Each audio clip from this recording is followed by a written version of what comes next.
अगर तुम सोचते हो कि वे प्रोटीन के बिना तुम बॉडी नहीं बना सकते हो या मल्टीविटामिन BCAA फिश ऑयल के बिना तुम एक अच्छी फिजिक नहीं बना सकते तो तुम गलत हो।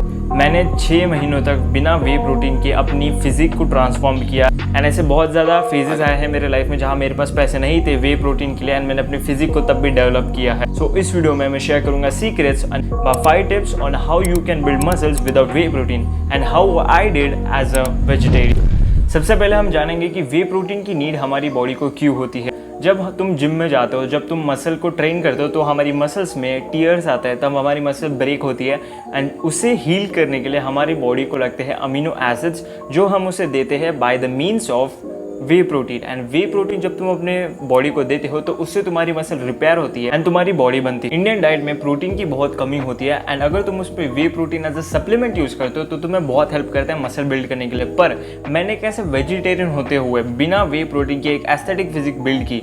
Number 1, testosterone. टेस्टोस्टेरोन एक मेल हार्मोन होता है जो फोर्स करता है हमारी बॉडी को मसल्स ज्यादा बिल्ड करने के लिए, जो फोर्स करता है हमारी बॉडी को हेल्दी रखने के लिए एज अ मेल। ये हमारी बॉडी में लेस फैट रखता है जिससे हमारी मसल्स बनने में हेल्प होती है। ऐसे बहुत से फूड्स होते हैं जो तुम्हारे घर में अवेलेबल होंगे जिससे तुम अपनी मसल्स को बिल्ड कर पाओगे, जो तुम्हारे टेस्टोस्टेरोन को बूस्ट करता है, जैसे कि घी, मिल्क, एग्स। पर इसमें एक फ्लॉ है, इस मॉडर्न वर्ल्ड में हम जो प्रोडक्ट कंज्यूम कर रहे हैं वो पैकेट प्रोडक्ट होते हैं जिससे उनकी न्यूट्रिएंट्स बहुत ज़्यादा कम हो जाते हैं एंड फ्रेश जो प्रोडक्ट होता है उसकी वैल्यू बहुत ज़्यादा होती है, जिसकी वजह से तुम जो न्यूट्रिएंट्स लेना चाहते हो वो तुम कंप्लीटली ले ही नहीं सकते। अगर तुम घी कंज्यूम कर रहे हो, अगर तुम मिल्क कंज्यूम कर रहे हो, अगर तुम एग्स ले रहे हो तो आई गेस तुम लोग नेचुरल सोर्स से नहीं ले रहे हो जहाँ से वो एक्सट्रैक्ट हो रहे हैं। तुम लोग किसी स्टोर से उसे परचेज कर रहे हो जो ऑलरेडी उसे केमिकली बनाते हैं एंड तुम उसे यूज़ करो, जो कि काफ़ी गलत वे है उसे यूज़ करना। अगर तुम अपने टेस्टोस्टेरोन को बूस्ट करना चाहते हो किसी सप्लीमेंट से तो तुम यूज़ कर सकते हो गॉड पिल। ये एक ऐसा सप्लीमेंट है जो टेस्टोस्टेरोन बूस्ट करने के लिए हेल्प करता है, जिसके अंदर पूरे नेचुरल हर्ब्स है जिसके कोई भी साइड इफेक्ट्स नहीं है। इसे यूज करना बहुत सिंपल है। जब तुम उठते हो मॉर्निंग में तुम्हें एक कैप्सूल लेनी है empty stomach and before sleeping तुम्हें एक कैप्सूल लेनी है। इस पिल के अंदर जो भी न्यूट्रिएंट्स है वो हेल्प करता है तुम्हारे स्लीप को बेटर करने के लिए, वो हेल्प करता है तुम्हारे टेस्टोस्टेरोन को बूस्ट करने के लिए, जो हेल्प करता है तुम्हारे मसल को बिल्ड करने के लिए। एंड ये सर्टिफाइड प्रोडक्ट भी है। इस प्रोडक्ट को अगर तुम परचेज करना चाहते हो तो मैंने लिंक डिस्क्रिप्शन में दी है, आप ये कोड यूज कर सकते हो फॉर द डिस्काउंट्स एंड आप इनके बाकी प्रोडक्ट्स भी देख सकते हो। Number 2, Indian foods with protein. अब जब हम एक कॉस्टली वे प्रोटीन अफोर्ड नहीं कर सकते जो हेल्प कर पाएगा हमारे मसल बिल्डिंग के लिए, तुम ऐसे अल्टरनेटिव फूड्स को सिलेक्ट कर सकते हो जिनमें प्रोटीन होता है, जो तुम्हें basic level protein they they and जो तुम्हारी जिम की जर्नी को कंटिन्यू करने में हेल्प करेगा। मेरे पास जब प्रोटीन नहीं था तब मैं इन फूड्स को कंज्यूम करता था। Oats, peanut butter, bananas, curd, milk products, घी, सोयाबीन, एग्स। ये कुछ ऐसे प्रोडक्ट्स हैं जिसको तुम अगर अपने घर में भी लाते हो तो तुम्हारे पेरेंट्स तुम्हें बोलेंगे नहीं कि भाई तू ये क्यों ला रहा है। अगर तुम वे प्रोटीन लाते हो तो कई फैमिलीज में वो बोलते हैं कि ये अच्छा नहीं है हमारे हेल्थ के लिए, पर अगर तुम ये फूड्स लाते हो तो ये फूड्स वो भी खाते हैं एंड तुम भी खा पाओगे। एंड थिंग इज हमारे बॉडी को कितना प्रोटीन नेसेसरी है मसल बिल्ड करने की। एक सिंपल कैलकुलेशन है, जो तुम्हारा बॉडी वेट है उसको तुम 1.5 से मल्टीप्लाई कर। सपोज मेरा बॉडी वेट है 62 kg, अगर मैं उसे 1.5 से मल्टीप्लाई करता हूँ तो वो आता है 93। ये होता है 93 ग्राम प्रोटीन जो मेरी बॉडी को नेसेसरी है अपनी मसल्स को बिल्ड करने के लिए। पर इसमें ट्विस्ट है, 93 ग्राम अगर मैं वे सप्लीमेंट नहीं है मेरे पास तो मैं नहीं कर पाऊंगा पूरा, तो मैं इसे पूरा कैसे करूँगा। अगर मैं 60 ग्राम प्रोटीन भी कंज्यूम करता हूँ जो कि 90 ग्राम से ऑलमोस्ट 33 ग्राम कम है, तो भी मेरी मसल बिल्ड होगी। बस फ़र्क इतना है कि जिसके पास सप्लीमेंट है वो मुझसे 10% थोड़ा जल्दी ग्रो कर जाएगा और मैं थोड़ा 10% कम ग्रो करूँगा, पर इसमें कोई बुरी बात नहीं है। एक नेचुरल लिफ्टर होते हुए जब तुम्हारे पास सारे रिसोर्सेज नहीं है, पर अगर तुम स्ट्राइव करते हो कि तुम्हें किसी एक्सीलेंस को चेस करना है, तुम्हें अपनी एक फिजिक बनानी है एंड तुम्हारे पास उतने रिसोर्सेज नहीं है, पर तुम्हारे पास जितने रिसोर्सेज है तुम उससे ग्रो करने का ट्राई कर रहे हो, तो कोई बुरी बात नहीं है, एक बहुत बढ़िया चीज़। अगर तुम 50 ग्राम भी कंज्यूम कर पा रहे हो अपने बॉडी वेट के हिसाब से, पूरा नहीं कर रहे हो पर थोड़ा थोड़ा इन फूड से कंज्यूम कर रहे हो, तो भी तुम्हारी मसल बिल्ड हो जाएगी। Number 3, training. अब ट्रेनिंग तुम अगर अच्छे वे में करते हो तो तुम्हारी मसल बिल्ड होगी, भले ही तुम्हारे पास वे प्रोटीन नहीं हो।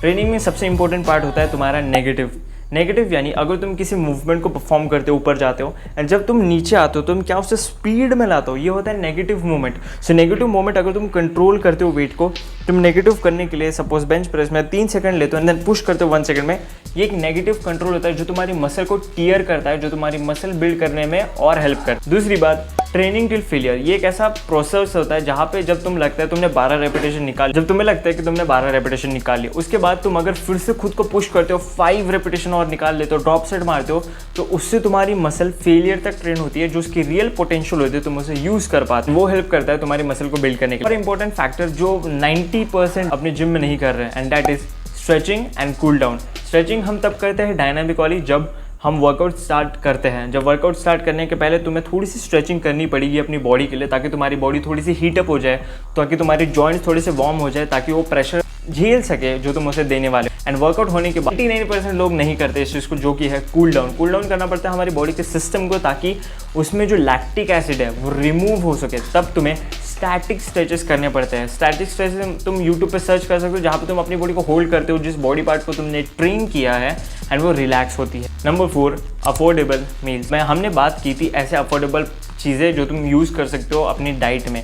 अब मैं बताता हूँ, जब तुम वे प्रोटीन परचेस करने जाते हो उनकी प्राइस थोड़ी सी ज़्यादा होती है, इसकी वजह से हम परचेस नहीं कर रहे हैं। पर अगर तुम इन मील्स को परचेस भी करते हो, एंड इन्हें अगर तुम हफ्ते में 4 से 5 बार भी खाते हो, तो तुम्हें हफ्ते का ऑलमोस्ट अप्रॉक्स 100 रुपीज़ कॉस्ट आएगा। 100 रुपीज़ कॉस्ट एक बहुत मिनिमल कॉस्ट होता है तुम्हारे लिए अपने फिजिक को डेवलप करने के। एंड ये है वो लिस्ट ऑफ फूड्स जिसे तुम बाय कर सकते हो 100 रुपीज़ के अंदर, एंड अपने फिटनेस जर्नी में आगे बढ़ सकते। एंड अगर तुम्हारे पास 100 रुपीज़ भी नहीं है स्पेंड करने के लिए अपने फिटनेस जर्नी में, तो मैं तुम्हें एक एडवाइस देता हूँ एज अ बिग ब्रदर। तुम्हें फोकस करना चाहिए कि तुम पैसे कैसे कमाओ, क्योंकि ये जो स्पोर्ट है यहाँ पे मनी लगता है, ताकि तुम रिकवर कर सको, ताकि तुम अच्छा परफॉर्म कर सको नेक्स्ट डे। तुम सिर्फ 1 महीना वे प्रोटीन ले मतलब पूरी फिजिक अचीव नहीं कर सकते। ये एक लॉन्ग प्रोसेस है, 6 महीने 1 साल लगता है एक अच्छी फिजिक डेवलप करने के लिए, जिसके लिए तुम्हारे पास पैसा होना जरूरी है। अगर तुम्हारे पास इतने भी पैसे नहीं है, focus on earning money. To the 5th point, the consistency. जब एक एयरप्लेन बादलों में चलता है स्पीड में, अगर उसका फ्यूल भी खत्म हो जाता है ना, तो वो नीचे नहीं गिरता है, जस्ट बिकॉज उसका एक मोमेंटम आ जाता है, वो स्ट्रेट जाता है। जब तक वो स्ट्रेट जा रहा है तब तक वो हवा में। अगर हम हमारी फिजिक में ये बात अप्लाई करें,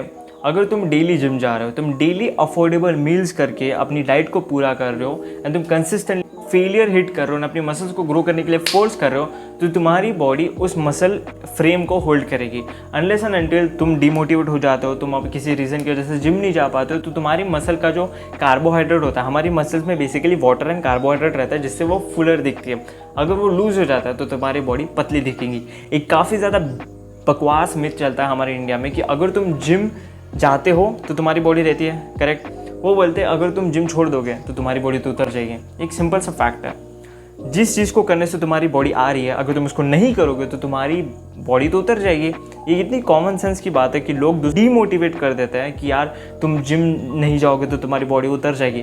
ब्रो, हमारी बॉडी में कार्बोहाइड्रेट, वाटर जब तक स्टोर रहेगा, जब तक तुम अपनी बॉडी को ट्रेन करोगे, हेल्दी रखोगे, तब तक वो वैसी रहेगी। हमें उस पर एक्टिवली एफर्ट लेना पड़ता है, यहाँ पे पैसिव वर्क नहीं होता है। सो अगर तुम कंसिस्टेंट रहते हो इस चीज़ के साथ, ये तुम्हें चीज़ सिखा, तुम किसी चीज़ को करने के लिए इतना एनर्जी दे रहे हो, अगर तुम्हारे पास सारे रिसोर्सेज नहीं है, सो जब तुम्हारे पास सारे रिसोर्सेज रहेंगे, तुम कितना ज़्यादा उस चीज़ को और एफर्ट से कर पाओगे।